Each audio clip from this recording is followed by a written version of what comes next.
Hi, folks. Welcome back to another episode of Finding Data Friends, where we found a new friend we've never met before. This is perfect. Exactly what we needed on the show. Craig, thanks for joining us. Do you want to tell everyone a little bit about yourself? Yeah, thanks for having me. My name's Craig Porteous. I am the Associate Head of Data Engineering at Advancing Analytics, which are like a data and AI consultancy. I'm also the founder of the Data Scotland conference and organise that with two awesome people, Nikki and Louise. Run the Databricks Scotland meetup as well, Microsoft Data Platform MVP. As you can probably tell, I probably say yes to too many things, like most people in the community, to be honest. Yeah, I know that feeling for sure. But that's awesome. Lots of good stuff. By the way, that's how Jess ended up on this show. Can't say no to things. Yeah. Yep. Yeah, it's a real And problem. look at us now. Look at the fun we're having. Indeed. All right. Well, the first question we like to ask people on the podcast is what your favorite data thing is. Okay, so I thought long and hard about this one. Started to get a little bit too existential. Was thinking like, is it SQL? SQL's been there like my whole career, and then it's like I'll try and rein it back in a little bit. Smart.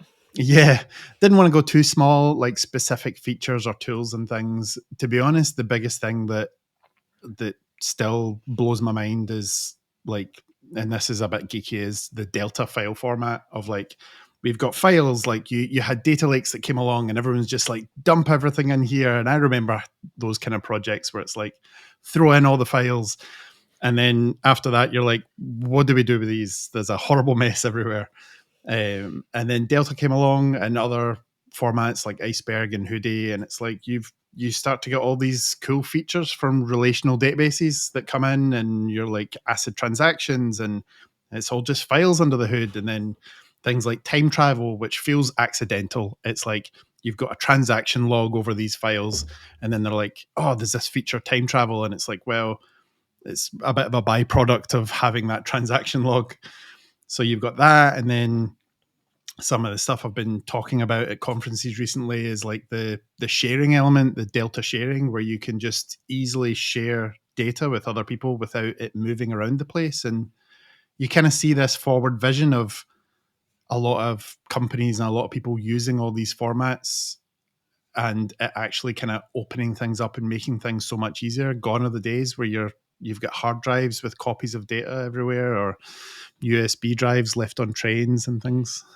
So yeah, that's probably my answer. Yeah, definitely. Big fan of that. Awesome. What was the third file form? You were mentioning Delta, Iceberg. What's Hoodie? Hoodie, kind of the same. Like it's in another kind of Apache Foundation format, not as popular as Iceberg. They've all got kind of pros and cons. There was actually a call out where basically I was trying to find a unbiased comparison for a customer at one point, and it's like every comparison you've got where it's like a nice little graph and it's like, oh, Iceberg's really, really good at this, and then you scroll down right down at the bottom and it's like sponsored by Snowflake, and then you go someone else is like Hoodie's amazing, and it's like, oh, right down the bottom sponsored by Oracle, and you're like, I just wanted an unbiased comparison. And then I think it was Andy Cutler was like, I'll come to the rescue, and submitted a talk to Data Scotland specifically on that topic of an unbiased comparison between all three. I didn't actually make it along to his talk, unfortunately. So it still remains a mystery to me. Yep. Still remains a mystery to me. He needs to turn it into a blog. If you're listening to this, Andy, you need to turn it into a blog. And that you won't read. No. Yeah, I've got a list. I've got this backlog where you put the blogs in there, right? And then you don't go back to them. Yep. That's what you're supposed to do, right? Hey, Andy, if you got a recording of that talk, put it in the show notes. Perfect. Okay, so so Hoodie is mainly Oracle. Is that what I'm sensing from? I think that's where it's used. It's used in other other kind of tools and things like that. But yeah, the biggest ones are obviously like Delta being pushed by Databricks, and now Fabric and everything with Microsoft are using it. And then you've got Iceberg that's being used by Snowflake. But then Databricks kind of went, oh, well, we'll create a feature that just creates all the metadata for Iceberg and Hoodie and Delta and you don't need to choose anymore. And then Microsoft have sort of done the same as well. So hopefully this turns into one of those format wars where like it all ends up panning out that it's just one and then everybody's happy and we don't need to deal with these companies fighting over what one's superior. Fair. So, well, if it's mainly Oracle, that totally explains why I've never heard of it before. Because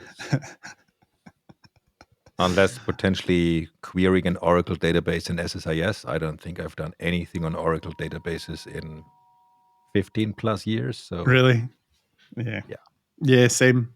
I'm happy to keep it that way. Oh yes, it's on. I was not thinking about a change here. I'm fine with not knowing more about Hoodie because from what I'm hearing is I don't need to. I'm good. Yeah, I don't need it. Exactly. Also, still, I mean, you said with people kind of unifying the metadata layer and all of it, and therefore potentially taking away the need to choose one. In the end, people still need to make that choice, and it is at some point one of those things will win, and it kind of feels like back in the day. Tell me how old you are without actually telling me. When those 56K modems came out, and there were two standards, and it was entirely unclear. So for the kids in the audience, this was before we had fast internet at home. So I'm this old that my mom said, please, no, that I told to please get out of the internet. I need to make a phone call. That's basically that's my generation. Yay. The number of times trying to like I was on the internet. I can't remember what you did back then, but it was like you were on the internet and then it was like someone would lift the phone and go to make a phone call and that would just kill everything. And it was like I was halfway through downloading a web page. It was 10 minutes in like, and then that was the whole thing busted. Yep. Yeah. Good times. Which is, I set it up in a way that the internet connection would get priority over a phone call, so people couldn't call us or make a call while we were connected. So nice, smart thinking. I remember trying to play Quake back in those days, and it was like you went on the internet, and it's like I can play with other people, and everybody in the US had these like what was a T1 connection, and you'd be standing there, and you'd see a flash of a person there, and then you'd be dead, and it'd be like, this is not fun at all. Yeah, but the ping was that high. That is not entirely correct because you were basically dead 3 minutes earlier. You didn't notice. To them, you were dead way earlier. So yeah, like when you see a star, it's like, yeah, that died years ago. It's the same. Which makes you a star. I mean, nice. Right? Really nice. I like that. So I was promising great segues, but I got nothing, to be honest. Has anyone ever asked you what's your favorite data thing?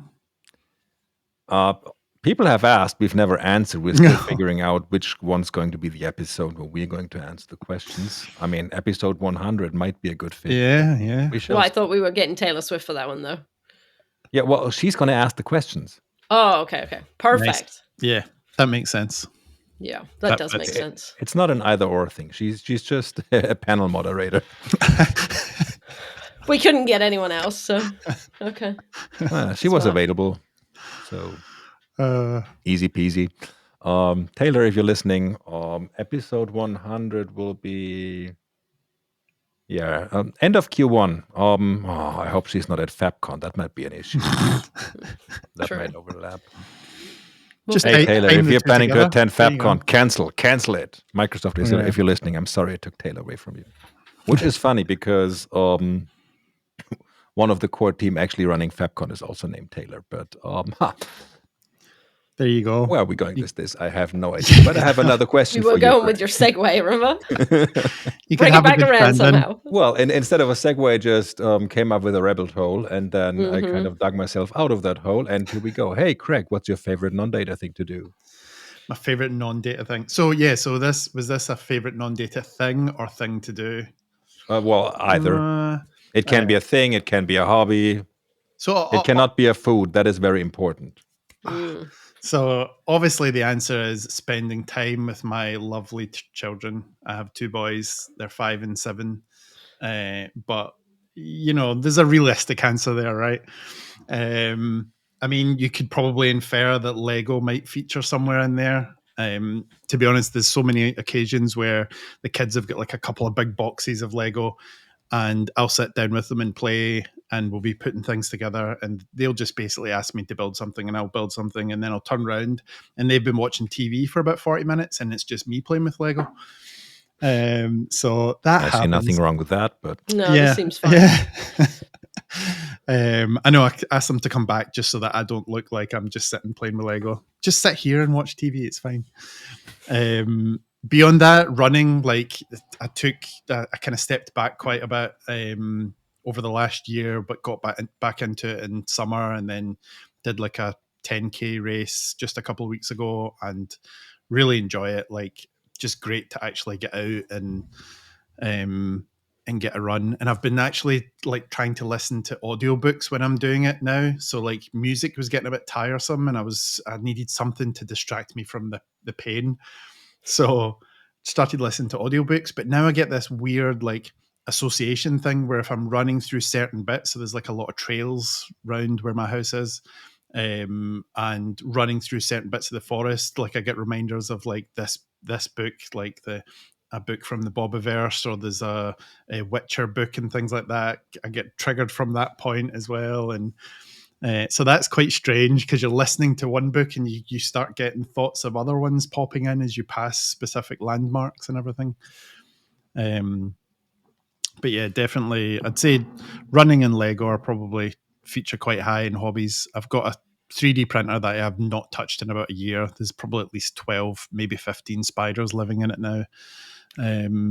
Perfect. Yeah, 3D spiders or well, I would imagine so. Not paper spiders. papers? Yeah. I more meant 3D printed spiders or real life spiders, but yeah, I get you.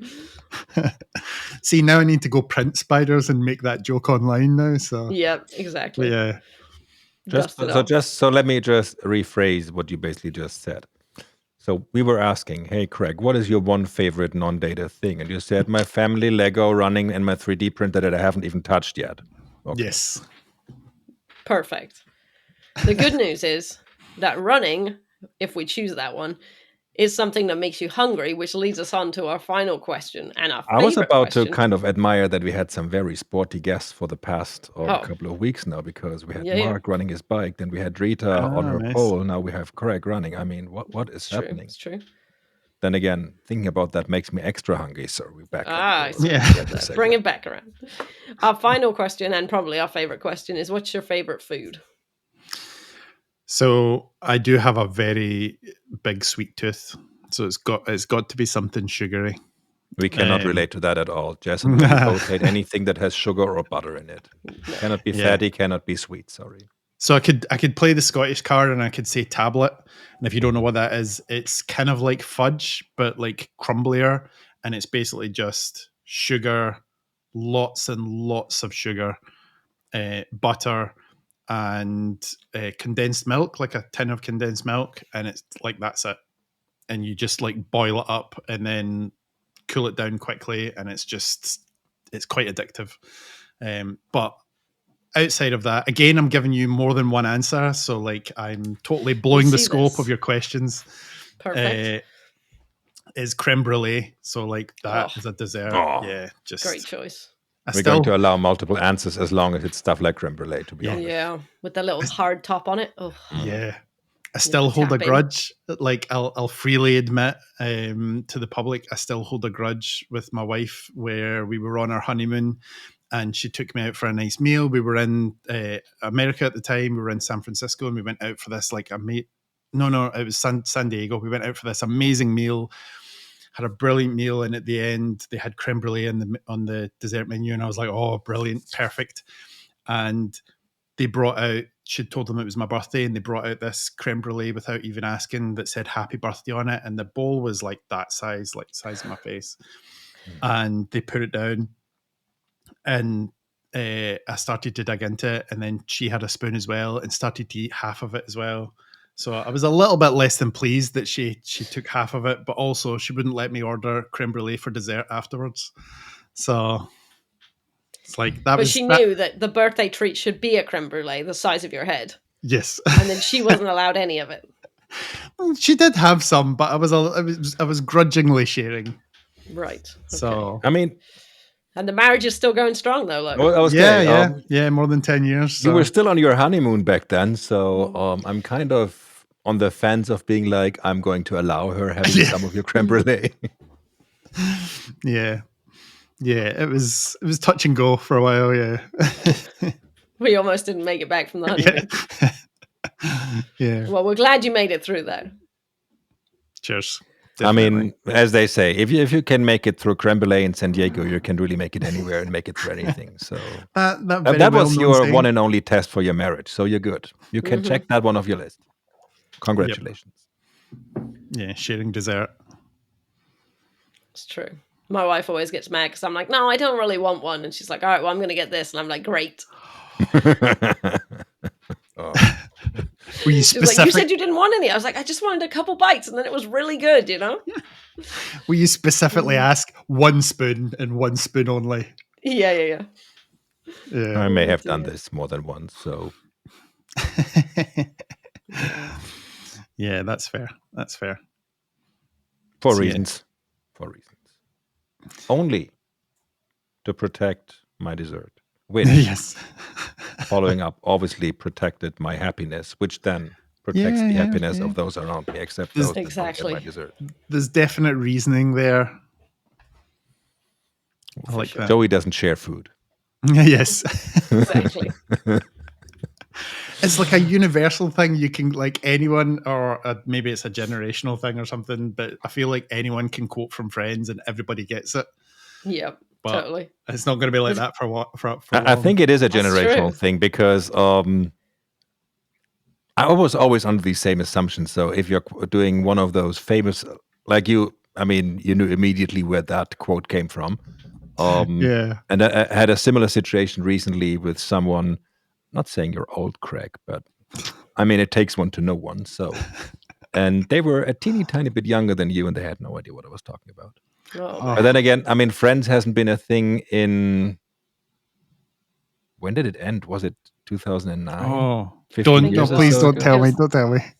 like Because it started more in the than a late decade. 90s and it was 10 seasons. So that would mean it was around 2009 ish, at least, that it ended, which is Yeah. 15 years. So if Oh. you're US based, you still get a very good chance because it is still on every single day on like 3 channels for like 8 consecutive episodes Yeah. or so. But here, not so much. So, I think which is a there's- shame. Yeah, there's certainly TV parts stations, of it. if you're listening, fix it. There's Again, certainly nobody's- some episodes that you watch back and you're like, that didn't age so well. Yeah. But I mean, every program's like that, right? Yeah, I feel like it doesn't have as many as some other programs, but you're right. Yeah. Yeah. All right. So for those out there that have not watched every single episode of Friends yet, please go ahead and do that now. No, don't Homework. do it over Christmas because we're not going to have episodes over Christmas. We have Smart. 2 more episodes for this year. So you may want to watch those first, and then you can watch I'm going to say 240-ish episodes of Friends. Oof. I think there were all Easy. 24 episodes. Easy. So sounds like a great Christmas to me. Yep. With that, Craig, thank you so much for joining us this week. Thank you Jess. for having me. Thank you, everyone, for watching. And we see you all next week with yet another friend. Bye. Bye, folks.